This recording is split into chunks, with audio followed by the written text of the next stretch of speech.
Greetings, I'm Jenny, aged 27. 3 years back, I tied the knot with Hugo, the most remarkable person I've ever met. He's a delightful goofball, overflowing with kindness and compassion, making each day feel extraordinary. Regrettably, the same sentiment doesn't extend to his mother, Maria, also known as my mother-in-law.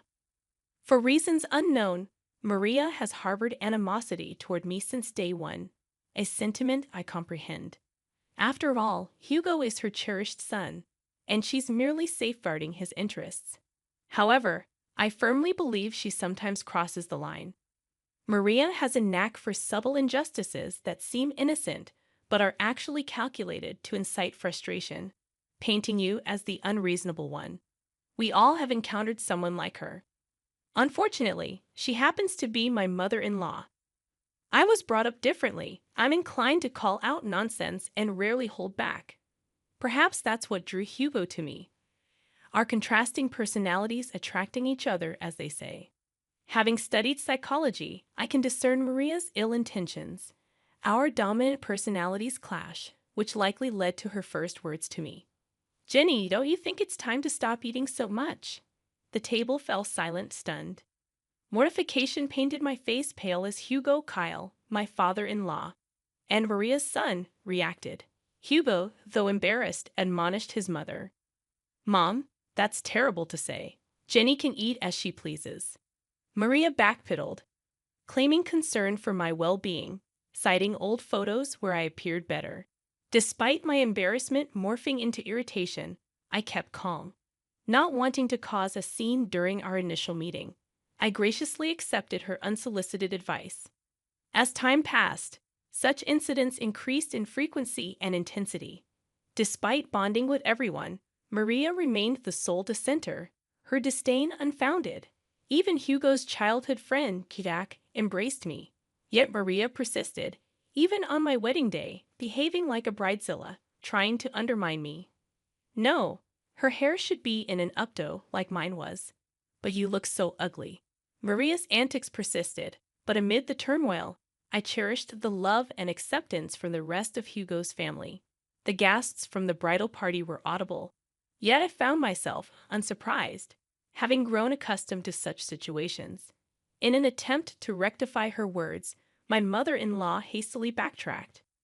"Oh no, darling, that's not what I meant. You have the potential to look so much better. I see a lot of myself in Jenny. She's a bright young woman.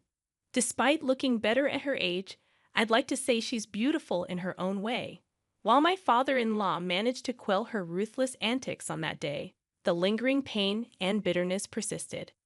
It went against my nature to remain silent and passive. My vibrant energy was diminishing, drained by this woman who seemed determined to undermine me. Fast forward 3 years to the current events of our story. We gathered at Hugo's childhood home, his parents' residence, for dinner on a Sunday night. My mother-in-law had graciously invited us, including Jack, indicating something significant was afoot. I had my suspicions, which were later confirmed, making the dinner plan seem more calculated. As the evening unfolded, my mother-in-law seized everyone's attention, announcing an important revelation. Armed with a paper, she began reading. "Attention, everyone. I have an announcement. Since my birthday is approaching, I want to share my plans. We're going to Hawaii." The paper confirmed the trip, met with excitement from everyone at the table. "That sounds fantastic." "What? Amazing news, Jenny. I've always wanted to go to Hawaii. This is great news. I'm so excited. Thanks so much, Ma." "Actually, you're not coming." "Honey, what do you mean? This wasn't part of the plan." I made some last-minute changes and canceled her ticket before incurring extra charges. So, my ticket was already purchased, and she just canceled it. Why does she hate me so much? "Mom, what are you talking about?" In the ensuing chaos, Jack and I remained silent. Harsh words flew back and forth until Maria finally offered an explanation. Okay, fine. I'll tell you why I thought Jenny shouldn't join the family event. As I'm getting older, I want to spend my remaining years with those I care about most. Unfortunately, Jenny doesn't belong on that list. "Mom, really? What's wrong with you? Nothing's wrong with me. I'm just saying Jenny can't be considered family since she's not related by blood. By that logic, Jack shouldn't go either, right? He's not technically family, as you're stating. But we all know that's preposterous. He is part of the family. Since Hugo and Jenny got married, she's family too. Well, Jack is different. He's always been here, our sweet baby angel. But Jenny hasn't. I'm just not comfortable with her on the trip. It's my birthday, and I get to decide. Come on, Jenny, we're leaving. My resolute no reverberated through the room, capturing everyone's attention, including my adversary, who had been struggling to contain a smile. However, her expression turned serious at once. Maria, it's been evident from the start that you harbor disdain toward me.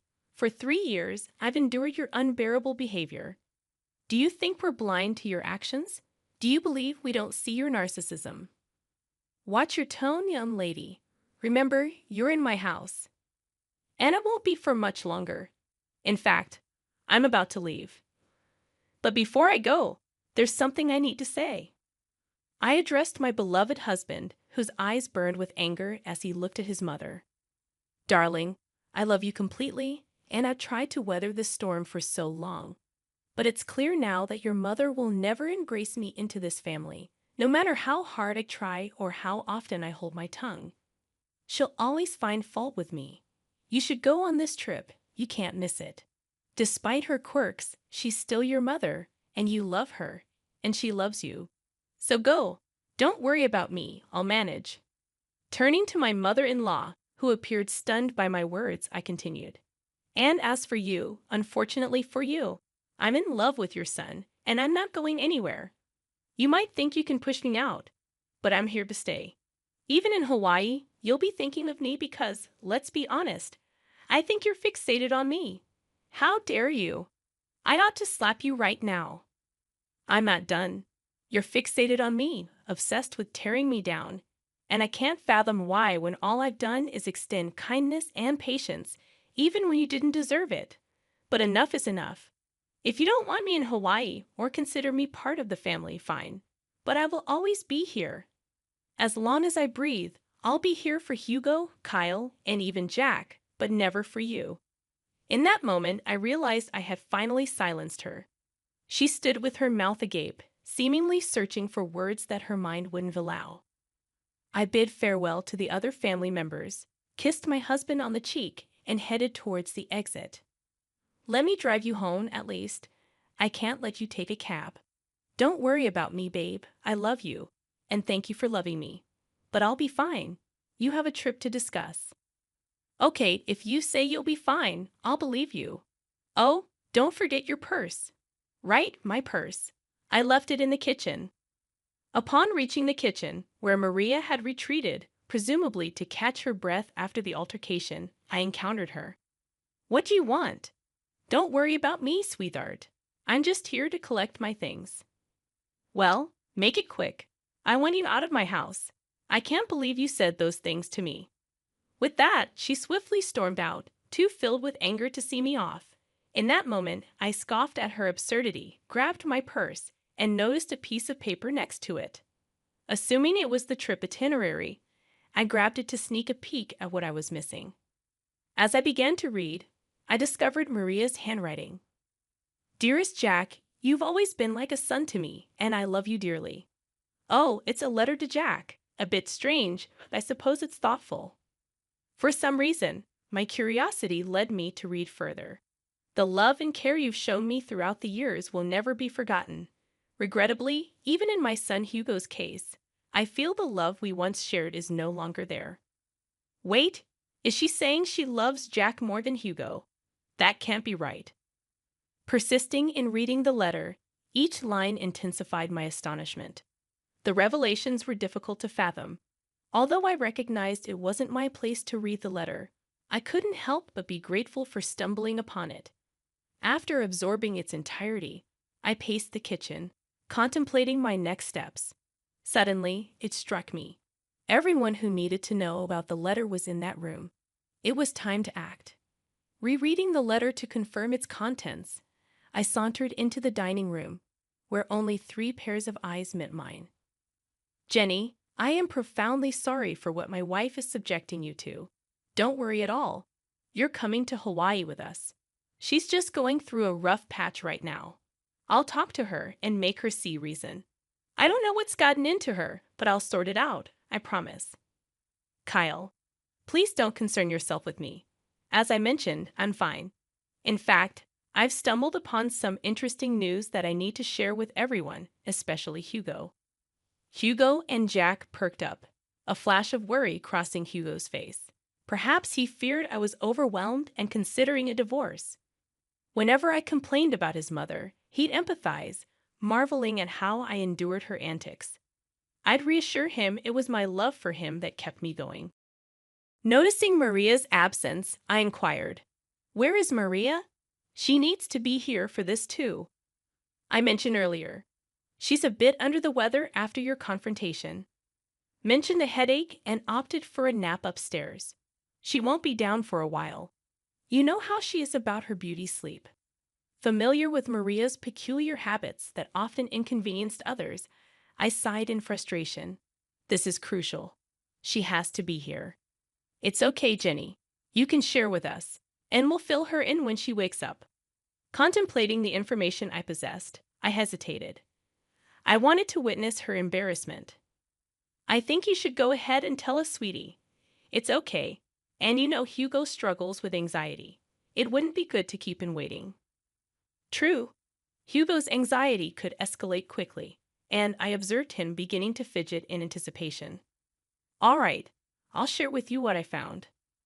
While I was in the kitchen, gathering my purse and preparing to leave, I stumbled upon something intriguing that I believe you all need to know about. Retrieving the paper I found, I began to read aloud. It reads, "Dearest Jack, you know that you have always been like a son to me, and you know that I love you dearly. And the love and care you have shown for me throughout the years will never be forgotten. I hate to admit it, but even when it comes to my son Hugo, I feel as though the love we once shared is no longer there. Hugo and I just don't see eye to eye like we used to, and honestly, I think it's because of Jenny. Ever since he married that girl, he no longer has time for me. He doesn't love me, and therefore, I don't think I love him. I love you, and you are my son. With that being said, I want to let you know that I am going to update my will so that you inherit all of my belongings and not Hugo. I know it might hurt him, but honestly, at this point, I don't care. It's that wretched Jenny girl. She's the one who has poisoned my love for him. I hope you receive this letter well. The reason why I didn't want to approach you about it in person is that, and it pains me to admit this, I couldn't risk seeing the rejection on your face. I know you love Hugo like he's your brother, and most likely you won't approve. But I don't care.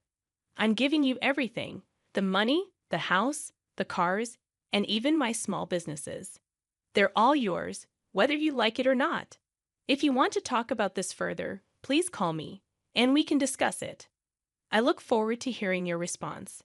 I will love you forever and always, your second mom." After finishing the letter, I glanced up to witness a flurry of mixed emotions. Kyle appeared on the verge of tears. Jack seemed stunned, but Hugo looked like he was on the brink of losing his temper. I can't believe she said all those things. Is she serious? So, she'd exclude me from her, well, just to spite me and Jenny? She's officially lost her mind, guys. I don't even know what to say. This has gone too far. I'm fed up with her toxic behavior. What are we going to do? In that moment, I had an idea. A week passed, and it was time for the planned Hawaii trip. Maria woke up to find a letter from her husband on her bedside table. It read, "Good morning, beautiful. We decided to let you catch up on your beauty sleep. Don't worry, your bags are packed. Just meet us at the airport." Maria hurriedly got ready and rushed to the airport, searching frantically for her travel companions. She tried calling them, but no one answered. Assuming they had already boarded, she boarded her flight, hoping to catch up with them in Hawaii. During the 12-hour flight, she landed and video called Kyle. "Hey, Kyle. Where are you guys? I woke up late and found your note. but none of you are answering. I assumed you boarded without me. Where are you? Let's start the festivities.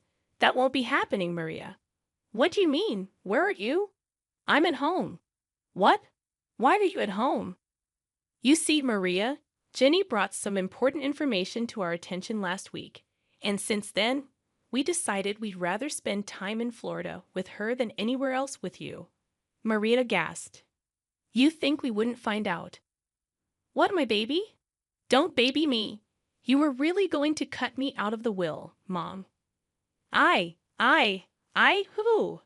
How did you even find out about that? Oh, that wretched girl you despise so much. Jenny found your letter in the kitchen. I don't know what you're talking about, Maria. Lying right now is only adding more nails to the coffin. Jack, tell them. You've got to believe me. I did nothing of this sort. We all read the letter, Maria. The game is up. But I didn't do anything. Jenny is making everything up. Oh, am I? You are so pathetic. It actually makes me sick. We all know what you said and what you tried to do. Thank goodness I was nosy enough to read the whole thing. Hugo, Kyle, please. No, Maria. Enough is enough. You're done. You don't get to say anything else. You messed up big time. Your hatred has caused you to be blind. Now you have to suffer the consequences of being alone on your birthday because of what you've done. I hope you can use this time in Hawaii to reflect on your actions. But I'll be alone. It won't be fun. Maybe people would like to hang out with you more if you weren't such a raging witch. Have fun. And with that, Kyle hung up the phone. We all let out a sigh of relief.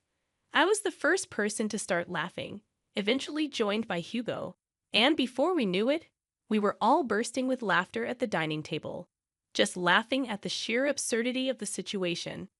The look on her face once she realized the game was up was priceless.